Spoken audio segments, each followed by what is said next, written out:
Welcome back to Tagore academy. Tagore അക്കാഡമിയുടെ പുതിയൊരു വീഡിയോയിലേക്ക് എല്ലാവർക്കും സ്വാഗതം. അപ്പോൾ നമ്മൾ ഇന്ന് ഡിസ്കസ് ചെയ്യുന്നത് ഇന്ന് കഴിഞ്ഞ police constable driver, women's police constable ഡ്രൈവറിൻ്റെ എക്സാമിൻ്റെ നമ്മുടെ ടോപ്പിക്കുമായിട്ട് ബന്ധപ്പെട്ട കാര്യങ്ങളാണ് നമ്മൾ ഇന്ന് ഡിസ്കസ് ചെയ്യാൻ പോകുന്നത്. അപ്പോൾ ആദ്യം തന്നെ നമുക്ക് ഈ ക്വസ്റ്റ്യൻ മൊത്തത്തിൽ പറയുകയാണെങ്കിൽ വളരെ സിമ്പിളായിട്ടുള്ളൊരു ക്വസ്റ്റ്യൻ ആയിരുന്നു. കഴിഞ്ഞ പരീക്ഷയ്ക്ക് ചോദിച്ച, ഇപ്പോൾ കഴിഞ്ഞ ഫയർമാൻ പരീക്ഷയ്ക്ക് ചോദിച്ച ക്വസ്റ്റ്യനുമായിട്ട് കുറച്ചൊക്കെ സാമ്യമുള്ളതും നമ്മൾ ഡിസ്കസ് ചെയ്തതുമായ എല്ലാ ക്വസ്റ്റ്യൻസും ഇതിനകത്തുനിന്നും ചോദിച്ചിട്ടുണ്ട്. അപ്പം വളരെ സിമ്പിളായിട്ടുള്ളൊരു ക്വസ്റ്റ്യൻ ആയിരുന്നു. ഈസി ആയിട്ടൊരു 10 മാർക്ക് നമുക്ക് കയ്യിലേക്ക് വന്ന ക്വസ്റ്റ്യനാണ്. അപ്പോൾ ആ ക്വസ്റ്റ്യൻ ഒന്ന് ഡിസ്കസ് ചെയ്യാം. ദേ നോക്കിക്കേ, ഒരു സംഖ്യയുടെ 45% 270 ആയാൽ സംഖ്യ എത്ര?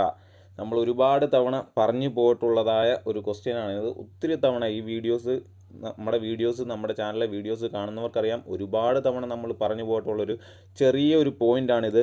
ഒരു സംഖ്യയുടെ 45% 270 ആയാൽ സംഖ്യ എത്രയാണ്? എന്താണ്? ഒരു സംഖ്യയുടെ A ശതമാനം B ആയാൽ സംഖ്യ എത്ര? കഴിഞ്ഞ ക്വസ്റ്റ്യനിൽ നമ്മൾ ഡിസ്കസ് ചെയ്തപ്പോൾ ഈ വരി പറഞ്ഞതായിരുന്നു. ഒരു സംഖ്യയുടെ A ശതമാനം B ആയാൽ സംഖ്യ എത്രയാണ്? സംഖ്യ കാണാൻ എന്ത് ചെയ്യണം? 270 B/A × 100. 270 divided by 45 × 100. 45 × 100. ഇതാണ് നമ്മൾ ക്വസ്റ്റ്യൻ ചെയ്യുന്ന രീതി. അല്ലെങ്കിൽ നമുക്കത് ഇങ്ങനെ പറയാം, B/A × 100. B/A × 100. ഇതാണ് ക്വസ്റ്റ്യൻ ചെയ്യുന്നത്. ഇക്വേഷൻ എന്താ പറഞ്ഞാൽ, ഒരു സംഖ്യയുടെ A ശതമാനം B ആയാൽ ആ സംഖ്യ കാണാൻ B/A × 100. ഇവിടെ 270 ഡിവൈഡ് ബൈ 45 × 100. 270 45 നമുക്ക് കോമൺ ആയിട്ട് 3 കൊണ്ട് ഡിവൈഡ് ചെയ്യാം അല്ലേ? 45 3 കൊണ്ട് ഡിവൈഡ് ചെയ്യുമ്പോൾ 15 എന്ന് കിട്ടും. 270 3 കൊണ്ട് ചെയ്യുമ്പോൾ 90 എന്ന് കിട്ടും അല്ലേ? ഇനി 90ഉം 15 കോമൺ ആയിട്ട് നമുക്ക് 15 കൊണ്ട് തന്നെ ഡിവൈഡ് ചെയ്യാം. 15 15 കൊണ്ട് ഡിവൈഡ് ചെയ്യുമ്പോൾ 1 എന്ന് കിട്ടി. 90 15 കൊണ്ട് ഡിവൈഡ് ചെയ്യുമ്പോൾ 6 എന്ന് കിട്ടി അല്ലേ? 6 × 100 600 എന്ന് കിട്ടി. 6 × 100 600. ഓപ്ഷൻ എ ഇതാണ് ശരിയായിട്ടുള്ള ആൻസർ. ക്ലിയർ ആയോ? ഒരു സംഖ്യയുടെ A ശതമാനം B ആയാൽ B/A × 100 ആയിരിക്കും ആ സംഖ്യ എന്ന് പറയുന്നത്. വളരെ സിമ്പിളായിട്ടുള്ള, ഒരുപാട് പറഞ്ഞു പോയിട്ടുള്ളതായ ഒരു ക്വസ്റ്റ്യൻ ആയിരുന്നു. ഓക്കെ, അടുത്ത ക്വസ്റ്റ്യൻ നോക്കാം. ദേ നോക്കിയേ, ഒരു സമാന്തര ശ്രേണിയുടെ 10ാം പദം 20ഉം 20ാം പദം 10ഉം ആയാൽ ആദ്യ പദം എന്താണ്? എന്താ പറഞ്ഞത്? 10ാം പദം അല്ലേ? x10 എന്ന് പറയുന്നത് 10ാം പദം എത്രയാണ്? 20 ആണ്. 10ാം പദം 20 ആണ്. 20ാം പദം എന്ന് പറയുന്നത്, 20ാമത്തെ ടേം എന്ന് പറയുന്നത് 10ഉം ആയാൽ ആദ്യ പദം എന്ത് എന്നാണ് ക്വസ്റ്റ്യൻ. നോക്കാം എങ്ങനെ ചെയ്യുന്നതെന്ന്. ഓക്കെ, നമുക്കറിയാം 10ാം പദം എന്ന് വെച്ച് കഴിഞ്ഞാൽ 10ാം പദം കാണാനുള്ള ഇക്വേഷൻ എന്താ? 10ാം പദം കാണാനുള്ള ഇക്വേഷൻ A + n - 1 × D അല്ലേ? A + n - 1 × D. ഇതാണ് എന്ത് ടേം കാണാനുള്ള ഇക്വേഷൻ അല്ലേ? എന്ത് ടേം കാണണമെങ്കിൽ, xn കാണണമെങ്കിലുള്ള ഇക്വേഷനാണ് A + n - 1 × D എന്ന് പറയുന്നത്. 1 × D എന്ന് പറയുന്നത് എന്ത് ടേം കാണാനാണ്. എന്നിൻ്റെ അവിടെ നമ്മൾ ഏത് സംഖ്യ ഇട്ട് കൊടുത്താലും, ഇപ്പോൾ 5ാം പദം കാണണമെങ്കിൽ എന്നിൻ്റെ അവിടെ 5 ഇട്ട് കൊടുക്കുക. 10ാം പദം കാണണമെങ്കിൽ എന്നിൻ്റെ അവിടെ 10 ഇട്ട് കൊടുക്കുക. 8ാം പദം കാണണമെങ്കിൽ എന്നിൻ്റെ അവിടെ 8 ഇട്ട് കൊടുക്കുക. ഇവിടെ 10ാം പദമാണ് തന്നേക്കുന്നത്. അതുകൊണ്ട് എന്നിൻ്റെ അവിടെ നമ്മൾ എത്ര ഇട്ട് കൊടുക്കുന്നു? 10 ഇട്ട് കൊടുക്കുന്നു. എന്ന് വെച്ചാൽ 10ാമത്തെ ടേം കാണണമെങ്കിൽ എന്ത് ചെയ്യണം? A + n - 1 × D അല്ലേ? എന്നിൻ്റെ അവിടെ 10 നമ്മൾ ഇട്ട് കൊടുത്ത് 10 - 1 × D അല്ലേ? എങ്ങനെ എഴുതാം? നമുക്ക് A + 9D എന്ന് എഴുതാം. 10ൽ നിന്ന് 1 കുറച്ച് കഴിഞ്ഞാൽ 9D. A + 9D. അപ്പോൾ ഇതിനെ നമുക്ക് എങ്ങനെ എഴുതാം? xn എന്ന് പറയുന്ന, അല്ലെങ്കിൽ 10ാമത്തെ ടേമിന് നമുക്ക് എങ്ങനെ എഴുതാം? A + 9D. A + 9D = 20 എന്ന് എഴുതാം. A + 9D = 20 അല്ലേ? 10ാം ടേമാണ് നമുക്ക് തന്നേക്കുന്നത് 20. അതായത് A + 9D = 20. ഇതേ ഒന്നും കൂടെ നിങ്ങൾ സിമ്പിളായിട്ട് നോക്കിക്കഴിഞ്ഞാൽ, 10ാം പദം ചോദിച്ചു കഴിഞ്ഞാൽ 9D കൊണ്ട് കൂട്ടണം. ആദ്യ പദത്തിനോട് 9D വെച്ച് കൂട്ടണം. A എന്ന് പറയുന്നത് ആദ്യ പദമാണ്, അറിയാമല്ലോ. A എന്ന് പറയുന്നത് ആദ്യ പദമാണ്. D എന്ന് പറയുന്നത് പൊതുവ്യത്യാസമാണ്. അപ്പം 10ാം പദം ചോദിക്കുകയാണെങ്കിൽ A + 9D. അങ്ങനെയാണെങ്കിൽ 20ാം ടേം ചോദിച്ചു കഴിഞ്ഞാലോ? 20ാമത്തെ ടേം A + 20ന് തൊട്ട് മുമ്പുള്ളത് 20 - 1 എത്ര? 19. A + 19D. കണ്ടോ? അങ്ങനെ പെട്ടെന്ന് എഴുതാൻ പഠിക്കുക. 8ാം പദം ചോദിച്ചാലോ? A + 7D. 19ാം പദം ചോദിച്ചാലോ? A + 18D അല്ലേ? 50ാമത്തെ പദം ചോദിച്ചാലോ? A + 49D. ഇങ്ങനെ എഴുതി പഠിക്കുക. ഓക്കെ, അപ്പോൾ ടേം ചോദിച്ചു കഴിഞ്ഞാലുള്ള ഇക്വേഷൻ a+n-1 × d ആണ്. 10ാം പദമാണ് ചോദിക്കുന്നതെങ്കിൽ എന്നിൽ നിന്നും 1 കുറയ്ക്കണം, 10ൽ നിന്നും 1 കുറയ്ക്കണം, അപ്പോൾ a+9d. ഇനി ഇത് എളുപ്പത്തിൽ നമ്മൾ പഠിക്കാൻ വേണ്ടി എന്ത് ചെയ്യണം, ഏത് ടേം ആണോ ചോദിക്കുന്നത് ആ ടേം കിട്ടാൻ ആദ്യ പദത്തിനോട് തൊട്ട് മുമ്പുള്ള ഒരു നമ്പർ കൊണ്ട് പൊതുവ്യത്യാസം ഗുണിക്കുക. അല്ലെങ്കിൽ നമുക്ക് പറയാം 10ാമത്തെ ടേം ചോദിച്ചാൽ നമ്മുടെ ഇക്വേഷൻ a+9d ആണ്. എന്തേ ഒന്നും കൂടെ നോക്കിയേ, 10ാമത്തെ ടേമാണ് ചോദിക്കുന്നതെങ്കിൽ a+9d 9d. 20ാമത്തെ ടേമാണ് ചോദിക്കുന്നതെങ്കിൽ a+19d 19d. 50ാമത്തെ ടേമാണ് ചോദിക്കുന്നതെങ്കിൽ a+49d. 25ാമത്തെ ടേമാണ് ചോദിക്കുന്നതെങ്കിൽ a+24d. ഇങ്ങനെ എഴുതാൻ പഠിക്കുക. ക്ലിയർ ആണോ പറഞ്ഞത്? അപ്പോൾ ഇതൊന്നുമല്ല നമുക്ക് പഠിക്കേണ്ടതെന്ന് വെച്ച് കഴിഞ്ഞാൽ a+9d എന്ന് പറഞ്ഞാൽ 10ാമത്തെ ടേമാണ്, അത് 20 എന്ന് തന്നിട്ടുണ്ട്. അടുത്ത് എന്താ പറഞ്ഞേക്കുന്നത്, 20ാമത്തെ ടേം തന്നിട്ടുണ്ട് 10 എന്ന്, 20ാമത്തെ ടേം 10 എന്ന് തന്നിട്ടുണ്ട്. അപ്പോൾ 20ാമത്തെ ടേം കണ്ടുപിടിക്കേണ്ട ഇക്വേഷൻ എന്തോ a+19d. ഒറ്റയടിക്ക് കാണാൻ പഠിക്കുക, a+19d. 19d ചെയ്ത് കഴിഞ്ഞാൽ നമുക്ക് 20ാമത്തെ ടേം കിട്ടും. ആ 20ാമത്തെ ടേം എത്രയാണെന്ന് നമുക്ക് പറഞ്ഞിട്ടുണ്ട്, 10 ആണെന്ന് പറഞ്ഞിട്ടുണ്ട്. ഇവിടെ നോക്കി നമുക്ക് 2 ഇക്വേഷൻ കിട്ടി അല്ലേ. a+9d എന്ന് പറയുന്നത് 20 ആണ്, a+19d എന്ന് പറയുന്നത് 10 ആണെന്ന് നമുക്ക് കിട്ടി. ക്ലിയർ ആണോ പറഞ്ഞത്? ഓക്കെ, ഇതേ നോക്കിയാൽ 1ാമത്തെ ഇക്വേഷനിൽ നിന്നും 2ാമത്തെ ഇക്വേഷൻ അങ്ങ് മൈനസ് ചെയ്യുക. 1ാമത്തെ ഇക്വേഷനിൽ നിന്നും 2ാമത്തെ ഇക്വേഷൻ മൈനസ് ചെയ്യുക. മൈനസ് ചെയ്യാൻ എളുപ്പം എന്താ ചെയ്യേണ്ടത്, 2ാമത്തെ ഇക്വേഷൻ്റെ എല്ലാം സൈൻ അങ്ങ് മാറ്റണം. 2ാമത്തെ ഇക്വേഷൻ്റെ സൈൻ എല്ലാം മാറ്റും. ഓക്കെ, എക്ക് പ്ലസ് ആയിരുന്നു, അത് നമ്മൾ മൈനസ് ആക്കി. ഇനി 19d എന്ന് പറയുന്നത് പ്ലസ് ആണ് കിടക്കുന്നത്, അതും നമ്മളങ്ങ് മൈനസ് ആക്കി. അടുത്ത 10നും മൈനസ് കൊടുത്തു. കണ്ടോ? അപ്പം 2 ഇക്വേഷൻസ് തമ്മിൽ കുറയ്ക്കാൻ തന്നു കഴിഞ്ഞാൽ എന്ത് ചെയ്യണം, 2ാമത്തെ ഇക്വേഷൻ്റെ സൈൻ എല്ലാം മാറ്റിയിട്ട് അങ്ങ് കൂട്ടുക. സൈൻ എല്ലാം മാറ്റി അങ്ങ് കൂട്ടുക. നോക്കിയേ, a - a എന്തായി പോവും, 0 ആയി പോവും, ക്യാൻസൽ ആയി പോവും അല്ലേ. നോക്കിയേ, a - എന്ത് കിട്ടും, നമുക്ക് 0 എന്ന് കിട്ടും അല്ലേ. അടുത്ത 9d + -19d 9d + -19d. Okay, ഇതിനെ എങ്ങനെ ചെയ്യാം, നമുക്കത് 9dയെ -19d കൊണ്ട് കൂട്ടണം. ഓക്കെ, 9dയുടെ ചിഹ്നം പ്ലസ് ആണ്, -19d ആണ് അല്ലേ. 2 സംഖ്യകൾക്ക് വ്യത്യസ്തമായ ചിഹ്നങ്ങളാണ് തരുന്നതെങ്കിൽ, 2 സംഖ്യകൾക്ക് വ്യത്യസ്തമായ ചിഹ്നങ്ങൾ തന്നിട്ട് നമ്മൾക്ക് കൂട്ടാൻ പറഞ്ഞു കഴിഞ്ഞാൽ നമ്മൾ എന്ത് ചെയ്യണം, വലുതിൽ നിന്നും ചെറുത് കുറയ്ക്കണം. 19ൽ നിന്നും 9 കുറയ്ക്കണം, 10d എന്ന് കിട്ടും. 10d വലുതിൽ നിന്ന് ചെറുത് കുറച്ചു. ഇനി എന്ത് ചെയ്യണം, വലുതിൻ്റെ ചിഹ്നം ഇട്ട് കൊടുക്കണം. ഇവിടെ വലിയ സംഖ്യ -19 ആണ്, അല്ല 19 ആണ് വലിയ സംഖ്യ, അതുകൊണ്ട് മൈനസ് ഇട്ട് കൊടുക്കുന്നു. 19ൻ്റെ സൈൻ ഏതാ കിടക്കുന്നത്, മൈനസ് ആണ്, ആ മൈനസ് ഇട്ട് കൊടുത്തു. ക്ലിയർ ആണല്ലോ. ഇനി എന്ത് ചെയ്യണം, ഇപ്പുറത്തെ സൈഡ് നോക്കിയേ, 20 + 20 + -10 20 + -10 എങ്ങനെ എഴുതാം, നമുക്ക് 20 - 10 എന്ന് എഴുതാം. 20 - 10 എന്ന് എഴുതാം. 20 - 10 എത്ര കിട്ടും, നമുക്ക് 10 എന്ന് കിട്ടും അല്ലേ. 10 എന്ന് കിട്ടും, ആൻസർ 10 എന്ന് കിട്ടും. 20ൽ നിന്ന് 10 പോയാൽ 10 എന്ന് ആൻസർ കിട്ടും. അങ്ങനെയാണെങ്കിൽ d = എന്ത് കിട്ടും, നമുക്ക് 10 / -10 അല്ലേ. 10 / -10 = -1 എന്ന് കിട്ടി. -1 എന്ന് കിട്ടി. അപ്പോൾ d എന്ന് പറയുന്നത് -1 ആണ്. ഈ ഒരു സമാന്തര ശ്രേണി പൊതുവ്യത്യാസം എന്ന് പറയുന്നത് -1 ആണ്. നമ്മളോട് ചോദിച്ചിരിക്കുന്നത് പൊതുവ്യത്യാസമല്ല, ആദ്യ പദം എന്ത് എന്നാണ് ക്വസ്റ്റ്യൻ. ആദ്യ പദം എന്ത് എന്നാണ് നമ്മുടെ ക്വസ്റ്റ്യൻ. ഓക്കെ, അപ്പം ക്വസ്റ്റ്യനിലകത്തിലേക്ക് പോകാം. ആദ്യ പദം എന്ത്, നമ്മൾ എന്ത് ചെയ്തു, ഡി കണ്ടുപിടിച്ചു. ആദ്യം നമ്മൾ എന്ത് കണ്ടുപിടിച്ചു, ഡി കണ്ടുപിടിച്ചു. ഇനിയാണ് നമുക്ക് ആദ്യ പദം കാണേണ്ടത്. നോക്കിയേ, ആ ഡി കൊണ്ടുവന്ന് ഏതെങ്കിലും ഒരു ഇക്വേഷനിൽ ഇട്ട് കൊടുക്കുക. a+9d = 20. ആ 20 ഈ ഇക്വേഷനിനകത്തിലേക്ക്, 1ാമത്തെ ഇക്വേഷനിലേക്ക് നമ്മൾ ഡി കൊണ്ട് ഇട്ട് കൊടുക്കുന്നു. a+9 × d എത്ര, -1 = 20. a+9 × -1 -9 എന്ന് കിട്ടും അല്ലേ. 9 × -1 -9 = 20. അങ്ങനെയാണെങ്കിൽ a = -9 ഇപ്പുറത്തേക്ക് പോകുമ്പോൾ +9 ആവും. 20 + 9 29. അപ്പോൾ a എന്ന് പറയുന്നത് ആദ്യ പദമാണ് a കൊണ്ട് ഉദ്ദേശിക്കുന്നത്. ആ ആദ്യ പദം എന്ന് പറയുന്നത് 29 ആണ്. ആൻസർ കിട്ടി. ക്ലിയർ ആണോ പറഞ്ഞേക്കുന്നത്? അപ്പോൾ ആദ്യം 2 ഇക്വേഷനായിട്ട് എഴുതുക.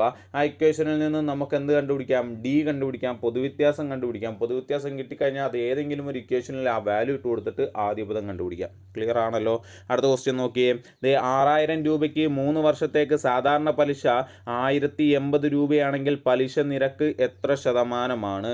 എന്താ സാധാരണ പലിശ കണ്ടുപിടിക്കാനുള്ള ഇക്വേഷൻ? അത് ആദ്യം അങ്ങോട്ട് എഴുതുക. PNR divided by 100. PNR divide by 100 ചെയ്യുമ്പോൾ നമുക്ക് ഇൻട്രസ്റ്റ് കിട്ടും അല്ലേ, സാധാരണ പലിശ കിട്ടും. ഇനി ഇതിനകത്തിലേക്ക് ഈ തന്നിരിക്കുന്ന ക്വസ്റ്റ്യൻ ഏതൊക്കെ ടേമാണോ തന്നിരിക്കുന്നത് അതെല്ലാം ഇട്ട് കൊടുക്കുക. നോക്കി 6000 രൂപ, 6000 എന്നുള്ളതാണ് ഇവിടുത്തെ പി, 6000 ഇൻറ്റു N 3 വർഷത്തേക്കല്ലേ, നമ്പർ ഓഫ് ഇയേഴ്സ് 3 ആണ്. അടുത്ത 6 തന്നിട്ടില്ല, 6 നമ്മൾ കണ്ടുപിടിക്കണം. 6 അവിടെ നിൽക്കട്ടെ. Divided by 100, divide by 100 equal to I എത്രയാണ് തന്നേക്കുന്നത്? 1080 ഐ തന്നേക്കുന്നത്, അല്ലെങ്കിൽ പലിശ എന്ന് പറയുന്നത്, ഇൻട്രസ്റ്റ് എന്ന് പറയുന്നത് 1080 എന്ന് തന്നിട്ടുണ്ട്. ഓക്കെ ആണോ? വാല്യൂ എല്ലാം ഇട്ട് കൊടുത്തു. നമുക്കിതിൽ നിന്ന് ആരെ കണ്ടുപിടിക്കണം? 6നെ കണ്ടുപിടിക്കണം. 6നെ കണ്ടുപിടിക്കണമെങ്കിൽ എന്ത് ചെയ്യണം? ഈ 100 ഇവിടെ ഡിവൈഡ് ചെയ്തേക്കുന്ന 100നെ ഈക്വൽ ടുവിൻ്റെ അപ്പുറത്തേക്ക് കൊണ്ടുപോവുക. എന്നിട്ട് അതെന്താവും? ഇൻറ്റു ആവും അല്ലേ, 1080 ഇൻറ്റു 100 എന്നാവും, ഇൻറ്റു 100. ഇനി കൂടെ ഗുണിച്ചിരിക്കുന്ന 6000 ഇൻറ്റു 3, 6000 ഇൻറ്റു 3 ഈക്വൽ ടുവിൻ്റെ ഇപ്പുറത്തേക്ക് കൊണ്ടുവരുമ്പോൾ എന്താവും? അത് ഡിവിഷൻ ആവും. കാരണം ഇവിടെ 6ൻ്റെ കൂടെ ഗുണിച്ചിരിക്കുന്നത് ഈക്വൽ ടുവിൻ്റെ അപ്പുറത്തേക്ക് വരുമ്പോൾ എന്താവും? ഡിവിഷൻ ആകും. അതുകൊണ്ട് നമുക്ക് എഴുതാം 6000 ഇൻറ്റു 3 എന്ന് എഴുതാം. 6000 ഇൻറ്റു 3 എന്ന് എഴുതി. ഇതേ നോക്കി ഇവിടെ ക്യാൻസൽ ചെയ്യാൻ പറ്റുന്ന 0 0 2 0 ക്യാൻസൽ ചെയ്ത് കളഞ്ഞു. ഇവിടുന്ന് ഒരു 0യും ഈ ഒരു 0യും ക്യാൻസൽ ചെയ്തു. ഓക്കെ, ക്ലിയർ ആണോ പറഞ്ഞത്? അപ്പോൾ 3 0 പോയി. ഇനി എന്ത് ചെയ്യുക? 3ഉം 108ഉം കൂടെ ക്യാൻസൽ ചെയ്യുക. 3 കൊണ്ട് തന്നെ ഡിവൈഡ് ചെയ്യുക, ഇവിടെ 1 കിട്ടും. ഇവിടെ 3 കൊണ്ട് ഡിവൈഡ് ചെയ്യുമ്പോൾ 3 × 3 9 6 36 എന്ന് കിട്ടി അല്ലേ, 36 എന്ന് കിട്ടി. ഇനി നോക്കിയേ, താഴെ ഒരു 6 ഉണ്ട്, മേളൊരു 36 ഉണ്ട്. നമുക്ക് 6 കൊണ്ട് ഡിവൈഡ് ചെയ്യാം. 6നെ 6 കൊണ്ട് ഡിവൈഡ് ചെയ്യുമ്പോൾ 1 എന്ന് കിട്ടും. മേളിൽ 6 കൊണ്ട് ഡിവൈഡ് ചെയ്യുമ്പോൾ നമുക്ക് 6 എന്ന് കിട്ടും. 6 × 6 36 അല്ലേ. അപ്പോൾ ഈക്വൽ ടു 6%. 6 എന്ന് പറയുന്നത് എത്ര കിട്ടി നമുക്ക്? 6%. ഓപ്ഷൻ ബി കിട്ടി. ക്ലിയർ ആണോ പറഞ്ഞത്? ഓക്കെ, അടുത്ത ക്വസ്റ്റ്യനിലേക്ക് പോയേ. 6 സംഖ്യയുടെ ശരാശരി 36 ആണ്. ഇതേ നോക്കിയേ, ഇവിടെ നമ്മൾ 6 സംഖ്യ ABCDEF 6 സംഖ്യകൾ എഴുതി. ഈ 6 സംഖ്യകളുടെ ശരാശരി എന്ന് പറയുന്നത് 36 ആണ്. 6 സംഖ്യകളുടെ ശരാശരി 36 ആണ്. അതിൽ അവയിൽ ആദ്യത്തെ 5 സംഖ്യയുടെ ശരാശരി, എന്നിട്ട് പറഞ്ഞു ഇതിലെ ആദ്യത്തെ ഈ 5 സംഖ്യയുടെ ശരാശരി എത്ര എന്ന് പറഞ്ഞിട്ടുണ്ട്? 35 ആയാൽ അവസാനത്തെ സംഖ്യ ഏത്? സിമ്പിളാണ് അല്ലേ, അവസാനത്തെ സംഖ്യ ഏത്? എന്താ ശരാശരി എന്ന് പറയുന്നത്? ഈ 6 സംഖ്യകളുടെ ശരാശരി എന്ന് പറഞ്ഞാൽ എന്താണ്? A + B + C + D + E + F. ഇത് 6ഉം കൂടെ കൂട്ടിയിട്ട് അല്ലേ, ആവറേജ് എന്ന് പറയുന്നതിൻ്റെ ഇക്വേഷൻ എന്താ? ടോട്ടൽ ഡിവൈഡ് ബൈ നമ്പർ ആണ് അല്ലേ. ഇവിടെ ആവറേജ് പറഞ്ഞു കഴിഞ്ഞാൽ ഈ 6 സംഖ്യകളും കൂടെ കൂട്ടിയിട്ട് അതിനെ 6 കൊണ്ട് ഡിവൈഡ് ചെയ്ത് കഴിഞ്ഞാൽ നമുക്ക് 36 എന്ന് കിട്ടും എന്നാണ് പറഞ്ഞേക്കുന്നത് ആദ്യത്തേനകത്ത്. അങ്ങനെയാണെങ്കിൽ നമുക്ക് പറയാം ഈ 6 സംഖ്യകളും കൂടെ കൂട്ടുന്നത് എത്രയായിരിക്കും? 36 × 6 ആയിരിക്കും അല്ലേ. ഈ ടോട്ടൽ എന്ന് പറയുന്നത് എന്തായിരിക്കും? A × N ആയിരിക്കും അല്ലേ. A × N, average into number ആയിരിക്കും ടോട്ടൽ എന്ന് പറയുന്നത്. അങ്ങനെയാണെങ്കിൽ ആവറേജ് ഇൻറ്റു നമ്പർ എത്ര കിട്ടും നമുക്ക്? 36 × 6 എത്ര കിട്ടും? 216 എന്ന് കിട്ടും അല്ലേ. 216 എന്ന് കിട്ടും. ക്ലിയർ ആണോ? അപ്പോൾ ഈ 6 സംഖ്യകൾ കൂടി കൂട്ടുന്നത് 216 എന്ന് കിട്ടി. ആദ്യത്തെ വരിയിൽ നിന്നും അത്രയും മനസ്സിലാക്കി. ഓക്കെ, ഇനി പറഞ്ഞു ആദ്യത്തെ 5 സംഖ്യയുടെ ശരാശരി 35 ആണ്. ആദ്യത്തെ 5 സംഖ്യയുടെ ശരാശരി എന്ന് വെച്ചാൽ A + B + C + D + E അല്ലേ. ഈ 5 സംഖ്യകളും കൂടെ കൂട്ടിയതിൻ്റെ ശരാശരി എത്ര പറഞ്ഞു? 35 ആണ്. അങ്ങനെയാണെങ്കിൽ നമുക്ക് പറയാമല്ലോ ഈ 5 സംഖ്യകളും കൂടെ കൂട്ടുന്നത് എന്ന് പറയുന്നത് 35 × 5 ആയിരിക്കും അല്ലേ. 35 × 5, കാരണം ഇവിടുത്തെ ശരാശരി എടുക്കണമെങ്കിൽ എന്താ? A + B + C + D + E divided by 5 ആയിരുന്നു അല്ലേ. ഡിവൈഡഡ് ബൈ 5 ചെയ്യുമ്പോൾ നമുക്ക് 35 കിട്ടുമായിരുന്നു. അതിൽ നിന്ന് നമുക്ക് ടോട്ടൽ കണ്ടുപിടിക്കണമെങ്കിൽ എന്ത് ചെയ്യണം? ആ 35നെ അല്ലെങ്കിൽ ആ ശരാശരിയെ എണ്ണം കൊണ്ട് ഗുണിക്കണം. 35 × 5 എത്ര കിട്ടും? 175 എന്ന് കിട്ടി. 175 എന്ന് കിട്ടി. ദേ നോക്കിയേ, ഈ 2 സമ്മും കൂടെ ഒന്ന് നോക്കിയേ. A + B + C + D + E plus എഫും കൂടെ ചേരുമ്പോഴാണ് 216 കിട്ടുന്നത്. എന്ന് വെച്ച് കഴിഞ്ഞാൽ ആദ്യത്തെ ഇത്രയും സംഖ്യ കൂട്ടിക്കഴിഞ്ഞാൽ നമുക്ക് ആരെ കിട്ടും? ഇത്രയും സംഖ്യ കൂട്ടിയാൽ ഇവിടെ എഴുതിയിട്ടുണ്ട്, ഇത്രയും സംഖ്യ കൂട്ടിയാൽ 175 കിട്ടും. ഇത്രയും സംഖ്യ എ മുതൽ ഇ വരെയുള്ള സംഖ്യ കൂട്ടിയാൽ 175 കിട്ടും. അതിൻ്റെ കൂടെ എഫും കൂടെ കൂട്ടുമ്പോഴാണ് നമുക്ക് 216 കിട്ടുന്നത്. ആ നമ്പറിൻ്റെ കൂടെ എഫും കൂടെ കൂട്ടുമ്പോഴാണ് 216 കിട്ടുന്നത് അല്ലേ. 175ൻ്റെ കൂടെ എഫ് കൂടെ കൂട്ടുമ്പോഴാണ് നമുക്ക് എത്ര കിട്ടുന്നത്? 216 കിട്ടുന്നത്. അങ്ങനെയാണെങ്കിൽ എഫ് കണ്ടുപിടിക്കണമെങ്കിൽ എന്ത് ചെയ്യണം? എഫ് കണ്ടുപിടിക്കണമെങ്കിൽ 216 നിന്നും 175 കുറയ്ക്കണം. 216 നിന്നും 175 കുറയ്ക്കുമ്പോൾ നമുക്ക് എത്ര കിട്ടും? നോക്കിയേ, 41 എന്ന് കിട്ടും. 41. അപ്പോൾ എഫിൻ്റെ വാല്യൂ എന്ന് പറയുന്നത് എത്രയാണ്? 41 ആണ്. ക്ലിയർ ആയല്ലോ? അടുത്ത ക്വസ്റ്റ്യൻ നോക്കാം. നോക്കിയേ, ഈ ക്വസ്റ്റ്യൻ ഒന്ന് മാറ്റി എഴുതുവാണേ. A:B equal to 3:4. A:B എന്ന് പറയുന്നത് 3:4 ആണ്. അടുത്ത B:C എന്ന് പറയുന്നത് 5:8 ആണ്. 5:8 ആണ്. അങ്ങനായാൽ A:B:C എത്രയാണ് എന്നാണ് ക്വസ്റ്റ്യൻ. A:B:C എത്രയാണ് എന്നാണ് ക്വസ്റ്റ്യൻ. A:B എന്ന് പറയുന്നത് 3:4 ആണ്. B:C എന്ന് പറയുന്നത് 5:8 ആണ്. അങ്ങനെയാണെങ്കിൽ A:B:C എന്താണ് എന്നാണ് ക്വസ്റ്റ്യൻ. ഈ ക്വസ്റ്റ്യൻ നമ്മൾ പഠിച്ച സമയത്ത് രണ്ട് മോഡൽ ചെയ്യുന്ന നമ്മൾ പഠിച്ചു അല്ലേ, 2 രീതിയിൽ ചെയ്യുന്ന നമ്മൾ പഠിച്ചു. ഇവിടെ അങ്ങനെ തന്നെ നമുക്ക് പഠിക്കാം. നോക്കിയേ, A:B അല്ലേ, നമുക്കത് എങ്ങനെ എഴുതാം? A:B എന്ന് പറയുന്നത് 3:4 ആണ്. 3:4. ഓക്കെ. അടുത്ത B:C എത്രയാ? B:C 5:8 ആണ്. നമ്മളോട് കാണാൻ ചോദിച്ചിരിക്കുന്നത് എന്താണ്? A:B:C ആണ്. ഓക്കെ. ഇതിങ്ങനെ ചെയ്യണമെങ്കിൽ എന്ത് ചെയ്യണമെന്ന് നമ്മൾ പറഞ്ഞിട്ടുള്ള n തിരിച്ചിടുന്ന പോലെ എഴുതണം അല്ലേ. n തിരിച്ചിടുന്ന പോലെ ഇങ്ങനെ എഴുതണം. ഇങ്ങനെ n തിരിച്ചിടുന്ന പോലെ എഴുതുക. n തിരിച്ചിടുന്ന പോലെ കണ്ടോ, ഇങ്ങനെ എഴുതണം. ഇങ്ങനെ എഴുതിയിട്ട് എന്ത് ചെയ്യണം?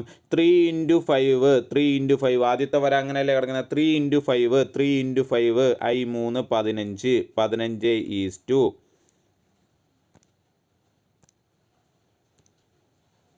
ഓക്കെ 15:. അടുത്ത എന്താ? 5ഉം 4ഉം കണ്ടോ, വര അങ്ങോട്ടാണ് പോകുന്നത്. 5 × 4 20:20. അടുത്ത് നോക്കിയാൽ 4 × 8 അങ്ങനെ ഗുണിക്കണം. ആ വര പോകുന്ന ഡയറക്ഷനിൽ വെച്ച് ഗുണിക്കുക. 4 × 8 8 × 4 32. 8 × 4 32. ഓക്കെ. ആൻസർ കിട്ടി 15:20:32. 15:20:32. ഓക്കെ ആണല്ലോ. ഇനി ഈ n എങ്ങനെയാണ് ഇടേണ്ടതെന്ന് ആ ഒരു സമയത്ത് നമുക്ക് കൺഫ്യൂഷൻ വരികയാണെങ്കിൽ രണ്ടാമത്തെ രീതി നമുക്ക് നോക്കാം. നമുക്ക് കണ്ടുപിടിക്കേണ്ടത് A:B:C ആണ്. നമുക്ക് കണ്ടുപിടിക്കേണ്ടത് A:B:C കണ്ടുപിടിക്കണം അല്ലേ. നോക്കിയേ, A:B ഓരോ നമ്പറിന് താഴെയും അതായത് വാല്യൂ കൊടുത്തേക്കുന്ന നമ്പർ എടുത്ത് എഴുതുക. നോക്കിയേ, A:B ആദ്യം തന്നിട്ടുണ്ട് 3:4. അപ്പം ഞാൻ A:Bക്ക് നേരെ 3:4 എന്ന് എഴുതി. 3:4. അടുത്ത തന്നത് B:C ആണ്. B:C എന്ന് പറഞ്ഞാൽ 5:8 അല്ലേ. അപ്പം ബിയുടെ നേരെ താഴെ ഞാൻ അടുത്ത വരിയായിട്ട് എഴുതുന്നു 5:8. താഴെ ഒരു വര ഇടുന്നു. താഴെ ഒരു വര ഇട്ടതിന് ശേഷം നോക്കിയേ, ഇവിടെ ഫില്ലാകേണ്ട സ്ഥലങ്ങളുണ്ട് അല്ലേ. ഫില്ലാകാനുള്ള സ്ഥലങ്ങളുണ്ട്. ആ സ്ഥലം ഞാൻ ആദ്യം ഫില്ലാകാനുള്ള സ്ഥലങ്ങൾ ഫില്ലാക്കുന്നു. നോക്കിയേ, ഇവിടെ ഫില്ലാകാനുണ്ട്. സിയുടെ അവിടെ ഫില്ലാകാനുണ്ട്. അതിന് വേണ്ടി എന്ത് ചെയ്യണം? തൊട്ടടുത്ത് ഏത് നമ്പറാണോ കിടക്കുന്നത് ആ നമ്പർ ഇട്ട് ഫില്ല് ചെയ്യുക. ഇവിടെ അടുത്ത് 4 ആണ് കിടക്കുന്നത്. ആ 4 തന്നെ ഇട്ട് ഞാൻ ഇവിടെ ഫില്ല് ചെയ്യുന്നു. അതേപോലെ ഇവിടെ എ ഫില്ല് ചെയ്യാനുണ്ട്. അവിടെ ഞാൻ തൊട്ടടുത്ത് കിടക്കുന്ന 5 ആയതുകൊണ്ട് 5 ഇട്ട് ഫില്ല് ചെയ്യുന്നു. ഓക്കെ. ഇനി ഇതെല്ലാം നേരെ ഗുണിച്ച് താഴേക്ക് എഴുതുക. 3 × 5 15 5 × 4 4 × 5 20 8 × 4 32. കണ്ടോ, ഇങ്ങനെ വേണമെങ്കിലും നിങ്ങൾക്ക് ചെയ്യാം. നിങ്ങൾക്ക് ഏതാണോ എളുപ്പം അത് ഉപയോഗിച്ച് ചെയ്യുക. ഓക്കെ. അടുത്ത ക്വസ്റ്റ്യൻ നോക്കിയേ, ഒരു ക്ലോക്ക് 3:30 മണി എന്ന സമയം കാണിക്കുമ്പോൾ അതിലെ മണിക്കൂർ സൂചിയും മിനിറ്റ് സൂചിയും തമ്മിലുള്ള കോണളവ് എത്രയാണ്? ഈ ക്വസ്റ്റ്യൻ നമ്മൾ എന്ത് ചെയ്തിട്ടുണ്ട്? ഈ ക്വസ്റ്റ്യൻ നമ്മൾ കഴിഞ്ഞ എക്സാമിൻ്റെ ക്വസ്റ്റ്യൻ വർക്കൗട്ട് ചെയ്തപ്പോഴും വർക്കൗട്ട് ചെയ്തതാണ്. സിമ്പിളായിട്ട് വർക്കൗട്ട് ചെയ്യുന്ന രീതി ഇതേ നോക്കിക്കോ. 3:30 നമ്മുടെ സമയം അല്ലേ. മണിക്കൂറിനെ 3നെ റെപ്രസെൻറ്റ് ചെയ്യുന്ന സൂചി ഏതാ? 3 തന്നെയാണ്. പക്ഷേ 30നെ റെപ്രസെൻറ്റ് ചെയ്യുന്ന സൂചി ഏതാ? 6 ആണ് അല്ലേ. 6ൽ വരുമ്പോഴാണ് നമ്മൾ പറയുന്നത്, മിനിറ്റ് സൂചി 6ൽ വരുമ്പോഴാണ് നമ്മൾ പറയുന്നത് 30 എന്ന് പറയുന്നത് അല്ലേ. ഇനി ഇത് തമ്മിലുള്ള വ്യത്യാസം എത്രയാണ്? 6ഉം 3ഉം തമ്മിലുള്ള വ്യത്യാസം 3 അല്ലേ. 6ഉം 3ഉം തമ്മിലുള്ള വ്യത്യാസം 3. വ്യത്യാസം എടുത്തു 3. അതിനെ 30 കൊണ്ട് ഗുണിക്കുക. വ്യത്യാസത്തെ 30 കൊണ്ട് ഗുണിക്കുക. വ്യത്യാസത്തെ 30 കൊണ്ട് ഗുണിക്കുന്നു, 90 എന്ന് കിട്ടി. 30 കൊണ്ട് ഗുണിച്ച് 90 എന്ന് കിട്ടി. ഓക്കെ ആണോ? ക്ലിയർ ആണോ പറഞ്ഞേക്കുന്നത്? ഇനി ഇവിടുത്തെ രണ്ട് നമ്പേഴ്സ് തമ്മിലുള്ള കാര്യം നോക്കാതെ, മണിക്കൂർ സൂചി 3ഉം മിനിറ്റ് സൂചി 6ഉമാണ്. ഏതാ വലുത്? മിനിറ്റ് സൂചിയാണ് വലുത് അല്ലേ. മിനിറ്റ് സൂചിയാണ് വലുതെങ്കിൽ കുറയ്ക്കണം. മിനിറ്റ് സൂചിയാണ് വലുതെങ്കിൽ കുറയ്ക്കണം. ഈ തന്നേക്കുന്ന നമ്പർ, കിട്ടിയ നമ്പർ ഉണ്ടല്ലോ 90, ആ 90ൽ നിന്നും കുറയ്ക്കണം. 90ൽ നിന്നും കുറയ്ക്കണം. മിനിറ്റ് സൂചിയാണ് വലുതെങ്കിൽ എന്ത് ചെയ്യണം? കുറയ്ക്കണം. ഇനി മണിക്കൂർ സൂചിയാണ് വലുതെങ്കിൽ കൂട്ടണം. മണിക്കൂർ സൂചിയാണ് വലുതെങ്കിൽ കൂട്ടണം. മിനിറ്റ് സൂചിയാണ് വലുതെങ്കിൽ കുറയ്ക്കണം. പഠിച്ചു വെച്ചേക്കോ, കുറയ്ക്കണം. ഓക്കെ ആണല്ലോ. ഇവിടെ മിനിറ്റ് സൂചി വലുതാണ്, നോക്കിയേ. മണിക്കൂർ സൂചിയേക്കാൾ വലുത് മിനിറ്റ് സൂചിയാണ്, അതുകൊണ്ട് കുറയ്ക്കണം. ഇനി എത്രയാണ് കുറയ്ക്കേണ്ടത്? ഇവിടെ തന്നിരിക്കുന്ന മിനിറ്റ് കണ്ടോ, മിനിറ്റ് 30. ആ 30ൻ്റെ പകുതി എടുക്കണം. 30ൻ്റെ പകുതി 15. ഈ 15 കുറയ്ക്കുക. 15 കുറച്ചു. 15 കുറയ്ക്കുമ്പോൾ നമുക്ക് 75 എന്ന് ആൻസർ കിട്ടും. 75. ഓക്കെ, ക്ലിയർ ആണോ? 75 ആൻസർ. രണ്ടാമത് ഏത് രീതി ചെയ്യാം? നമുക്ക് ഇക്വേഷൻ ഉപയോഗിച്ച് ചെയ്യാം അല്ലേ. ഏതാ ഇക്വേഷൻ? നമ്മുടെ 30h minus 11/2m 30h minus 11/2m ഇതാണ് നമ്മുടെ ഇക്വേഷൻ. ആ ഇക്വേഷൻ ഇട്ടായാലും നമുക്ക് ചെയ്യാം. ക്ലിയർ ആണോ? ഓക്കെ, ഇതേ നോക്കിയേ. അടുത്ത ക്വസ്റ്റ്യൻ നോക്കിയേ. ഒരു ക്ലാസ്സിലുള്ള 48 കുട്ടികളെ ലഭിച്ച റാങ്കിൻ്റെ അടിസ്ഥാനത്തിൽ ക്രമീകരിച്ചപ്പോൾ തോമസിൻ്റെ സ്ഥാനം മുന്നിൽ നിന്നും 22ാമതാണ്. എന്നാൽ തോമസിൻ്റെ സ്ഥാനം എന്ത്? തോമസിൻ്റെ സ്ഥാനം, ക്വസ്റ്റ്യൻ തീർന്നില്ല. തോമസിൻ്റെ സ്ഥാനം പിന്നിൽ നിന്നും എത്രാമതാണ്? പിന്നിൽ നിന്നും എത്രാമതാണ് എന്നാണ് ക്വസ്റ്റ്യൻ. പിന്നിൽ നിന്നും എത്രാമതാണ് നമുക്ക് നോക്കാം. ഇതാണ് ആ വരി. ഓക്കെ, ആ വരിക്കകത്തിൽ മൊത്തം 48 കുട്ടികളുണ്ട്. 48 കുട്ടികളുണ്ട്. ഇത് മുന്നിൽ നിന്നും വരുന്ന വഴി അല്ലേ. മുന്നിൽ നിന്നും നമ്മൾ ക്രമീകരിക്കുമ്പോൾ ഇവിടെ നിന്ന് 1ൽ നിന്നും തുടങ്ങും അല്ലേ. 1ൽ നിന്നും അല്ലെങ്കിൽ മുന്നിൽ നിന്നും 22ാമതാണ് ആരിയിരിക്കുന്നത്? തോമസ് നിൽക്കുന്നത്. തോമസ് 22ാം സ്ഥാനത്താണ്. അതിനർത്ഥം എന്താ? തോമസിന് മുമ്പിൽ 21 ആൾക്കാരുണ്ട് അല്ലേ. തോമസിന് മുന്നിൽ 21 ആൾക്കാരുണ്ട്. അപ്പോൾ ഇവിടുന്ന് നമ്മൾ നോക്കുകയാണെങ്കിൽ 21 കഴിഞ്ഞ് 22ാമതായിട്ടാണ് തോമസ് നിൽക്കുന്നത്. അതാണ് തോമസിൻ്റെ സ്ഥാനം. അതിനർത്ഥം തോമസ് നിൽക്കുന്നതിന് മുന്നിൽ 21 ആൾക്കാരുണ്ട്. ഇത് ക്ലിയർ ആണോ? അങ്ങനെയാണെങ്കിൽ തോമസ് പിന്നിൽ നിന്നും എത്രാമതാണ് എന്നാണ് ക്വസ്റ്റ്യൻ. പിന്നിൽ നിന്നും എത്രാമതാണ്? അങ്ങനെയാണെങ്കിൽ ഇതേ നോക്കിയേ. തോമസ് ഇവിടെ 22ാം സ്ഥാനത്ത് ഇരിക്കുക. അങ്ങനെയാണെങ്കിൽ തോമസിൻ്റെ പിന്നിൽ എത്ര പേര് കാണും? തോമസിൻ്റെ പിന്നിൽ ഇനി ബാക്കി എത്ര പേര് കാണും? എങ്ങനെ കാണാം നമുക്ക്? 48 പേരാണ് ആ ക്ലാസ്സിൽ മൊത്തം ഉള്ളത്. അതിൽ 22ാം സ്ഥാനത്താണ് തോമസ് നിൽക്കുന്നതെന്ന് വെച്ചാൽ തോമസിന് പിന്നിലുള്ള ആൾക്കാരുടെ എണ്ണം എത്രയാ? 26 പേര്. തോമസിൻ്റെ ബാക്കിൽ എത്ര പേരുണ്ട്? 26 പേരുണ്ട്. ക്ലിയർ ആണോ? ഇത്രയും പറഞ്ഞാൽ ക്ലിയർ ആണോ? ഇതേ നോക്കിയേ. മുന്നിൽ 21 പേരുണ്ട്.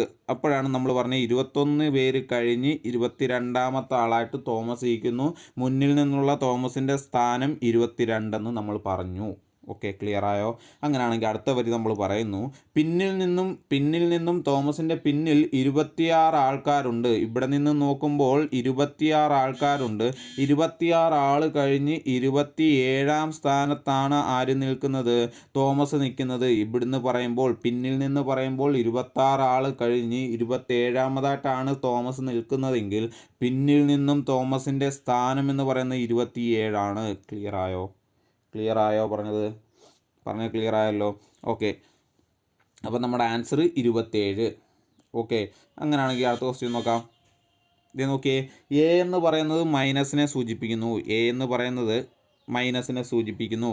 ബി എന്ന് പറയുന്നത് മൾട്ടിപ്പിളിനെ സൂചിപ്പിക്കുന്നു, ഇൻറ്റുവിനെ സൂചിപ്പിക്കുന്നു. സി എന്ന് പറയുന്നത് പ്ലസിനെ സൂചിപ്പിക്കുന്നു. ഡി എന്നാൽ ഡിവിഷനുമാണെങ്കിൽ നമ്മുടെ ക്വസ്റ്റ്യൻ 56A 5B 4C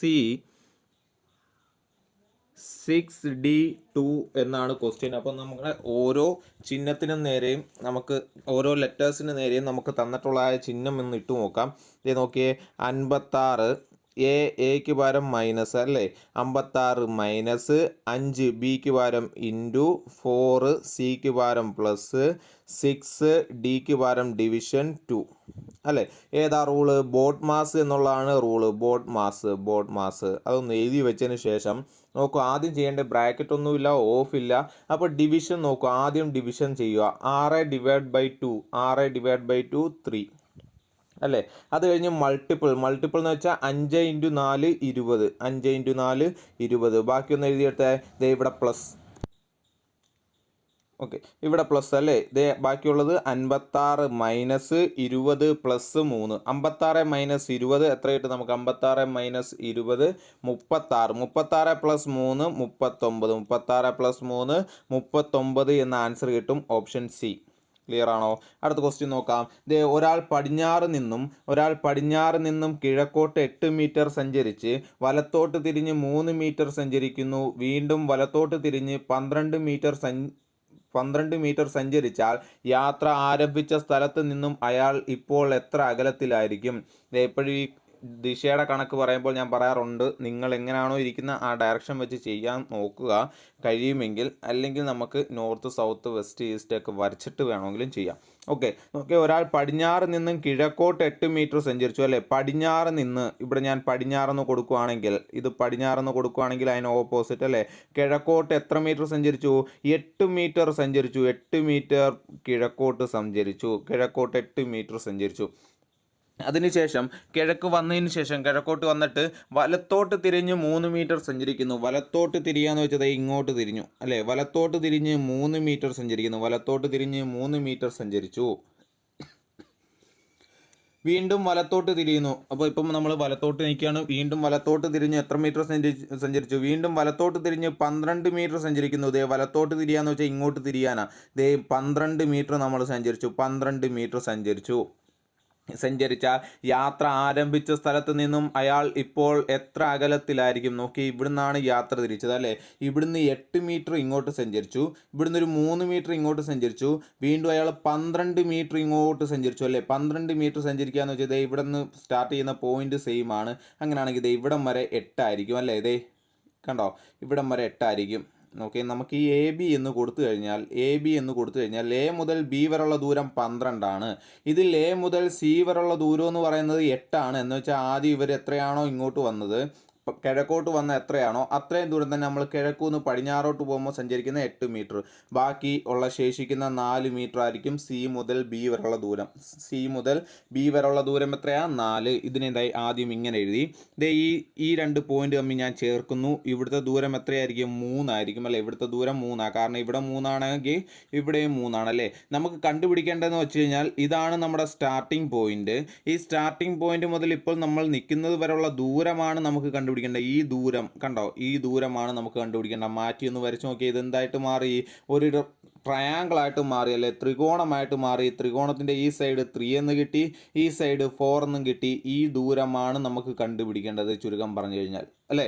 ആ ദൂരം എന്ന് വെച്ച് കഴിഞ്ഞാൽ ഏതാ ഇക്വേഷൻ? പൈതഗോറസ് തിയറത്തിലെ കർണം എന്ന് പറയുന്നതാണ് ഈ ഭാഗം. കർണം കിട്ടണമെങ്കിൽ എന്ത് ചെയ്യണം? റൂട്ട് ഓഫ് പാദം സ്ക്വയർ പ്ലസ് ലംബം സ്ക്വയർ എന്ന് വെച്ചാൽ 3ന്റെ സ്ക്വയർ പ്ലസ് 3ന്റെ സ്ക്വയർ എത്ര കിട്ടും? 9 എന്ന് കിട്ടും അല്ലേ. 4ന്റെ square 16. Root 9 plus 16 root 25 equal to 5 എന്ന് കിട്ടി. അല്ലേ. അപ്പോൾ ഈ ദൂരം എന്ന് പറയുന്നത് എത്രയായിരിക്കും? 5 സെൻറ്റിമീറ്റർ ആയിരിക്കും, അല്ലെങ്കിൽ 5 മീറ്റർ ആയിരിക്കും. സോറി, ഇവിടെ സെൻറ്റിമീറ്റർ അല്ല മീറ്റർ ആണ് പറഞ്ഞേക്കുന്നുണ്ട്. 5 മീറ്റർ ആയിരിക്കും. എന്ന് വെച്ചാൽ തുടങ്ങിയ സ്ഥലത്ത് നിന്നും ഇപ്പോൾ അദ്ദേഹം യാത്ര അവസാനിപ്പിച്ച സ്ഥലം വരെയുള്ള ദൂരം 5 മീറ്റർ ആയിരിക്കും. ക്ലിയർ ആയോ? പൈതഗോറസ് തിയറമാണ് ഉപയോഗിക്കേണ്ടത്. ആദ്യം വരയ്ക്കുക, വരച്ചിട്ട് മനസ്സിലാക്കിയെടുക്കുക. ഇതാണ് പൈതഗോറസ് ആണ് ചെയ്യേണ്ടതെന്ന് മനസ്സിലാക്കിയെടുക്കുക. അത് കഴിഞ്ഞ് ചെയ്യുക. ഓക്കെ, അടുത്ത് നോക്കിയേ. സംഖ്യാശ്രേണിയിലെ അടുത്ത സംഖ്യ ഏത്? ഇവിടുത്തെ സംഖ്യാശ്രേണി നോക്കിയേ 3, 10, 29. അടുത്ത സംഖ്യ കണ്ടുപിടിക്കുക. എന്താ പ്രത്യേകത? 3, 10, 29 എന്താ പ്രത്യേകത എന്ന് ആദ്യം കണ്ടുപിടിക്കുക. അതെ, 1ന്റെ ക്യൂബ് ഒന്നിൻ്റെ ക്യൂബിൻ്റെ കൂടെ 2 കൂട്ടി, ഒന്നിൻ്റെ ക്യൂബ് എത്ര? 1 തന്നെയാണ് അല്ലേ? അതിൻ്റെ കൂടെ 2 കൂട്ടി 3 കിട്ടി. ഓക്കെ ആണോ? ആദ്യത്തെ നമ്പർ കിട്ടി. അടുത്ത സംഖ്യയായിട്ട് ഞാൻ 2ൻ്റെ ക്യൂബ് എടുത്തു, അതിൻ്റെ കൂടെ 2 കൂട്ടി, 2ൻ്റെ ക്യൂബ് എടുക്കുന്നു, 2 കൂട്ടുന്നു, 2ൻ്റെ ക്യൂബ് എത്ര? 8, 8ൻ്റെ കൂടെ 2 കൂട്ടിയപ്പോൾ 10, രണ്ടാമത്തെ സംഖ്യ കിട്ടി. ഓക്കെ, മൂന്നാമത്തെ സംഖ്യ നോക്കിയേ, 3ൻ്റെ ക്യൂബ് എടുക്കുന്നു, 2 കൂട്ടുന്നു, 3ൻ്റെ ക്യൂബ് എത്ര? 27, 27ൻ്റെ കൂടെ 2 കൂട്ടി 29. ഓക്കെ ആണോ? അങ്ങനെയാണെങ്കിൽ നാലാമത്തെ സംഖ്യ നമുക്ക് കണ്ടുപിടിക്കണമെങ്കിൽ എന്ത് ചെയ്യണം? 4ൻ്റെ ക്യൂബ് എടുക്കണം, 2 കൂട്ടണം അല്ലേ? 4ൻ്റെ ക്യൂബ് 64, 2 കൂട്ടുമ്പോൾ 66. അടുത്ത സംഖ്യ ഏതായിരിക്കും? 66, ഓപ്ഷൻ എ. ക്ലിയർ ആണോ? അപ്പോൾ എല്ലാ ക്വസ്റ്റ്യനും നമ്മൾ ചെയ്തു, സിമ്പിൾ ക്വസ്റ്റ്യൻ ആയിരുന്നു. അപ്പം അടുത്ത ഇതുപോലുള്ള വീഡിയോസുമായിട്ട് വരുന്നവരെ ബൈ. ഈ വീഡിയോസ് എല്ലാം നിങ്ങൾക്ക് ഇഷ്ടപ്പെടുവാണെങ്കിൽ തീർച്ചയായിട്ടും സബ്സ്ക്രൈബ് ചെയ്യുക.